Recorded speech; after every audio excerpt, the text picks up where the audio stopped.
Teirme úsait ar gomininic a gúsaí fáiríarta nó déor. Bhí sin a bhíniú dúine a hall? Well, is an fáir agus fuam facail eile ar a rud céirne agus is bhua sin an muid an facail fáiríart mar hampla. Agus sin rud atá dé áhar na ga uam, ja uam le chéile agus sampla ionta mai na ua I bhacla mar suas agus broch agus chuas agus fuam is dóithe. Agus tugtar dé áhar mar bíon an dá rud le clansin go Siar. Tá ú le clansin agus tá a le clansin.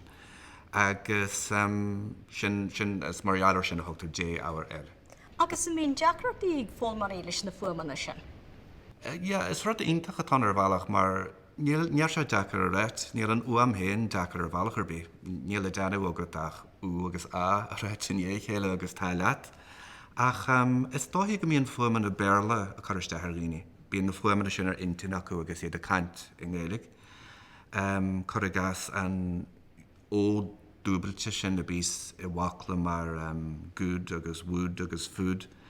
Bíon sin a chuiriste ar líní agus is mar dhealar sin a déir siad rudaí cosú le tá má hús staire agus tá sé dul sús agus tá nuacht atá seart agus mar sin dó.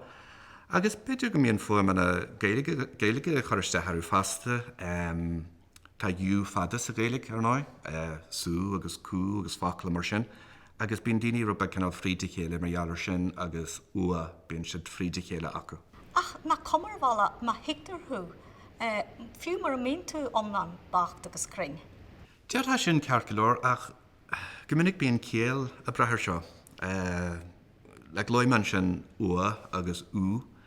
Ach go minic bíon an chéal a brethir na rudí seo le tá tuar a félan I baras mar hampla, tuar, dú fadan sin. Agus an sin bíon tuar na hamsire an, nó réomheisne se hamsire. Tuar agus tuar, agus tá difar chéile idir an dárod agus caiite sin a hort sláin. Agus tá sé mar a chéile a gas dé áhar eile ia agus le chéile. Dian agus Siar agus facla mar sin. Ma dhéanann tú fada sin, ní deirí tú dian sin rud a deirí tú na dín mar atá os ar gionn agus is facail eile ar fada sin. Mar sin dó tá sé táhairta na rudí seo hort leat mar is ceart. Ní canál snabbar ar chainte tá mar sin bíon céal a brethir.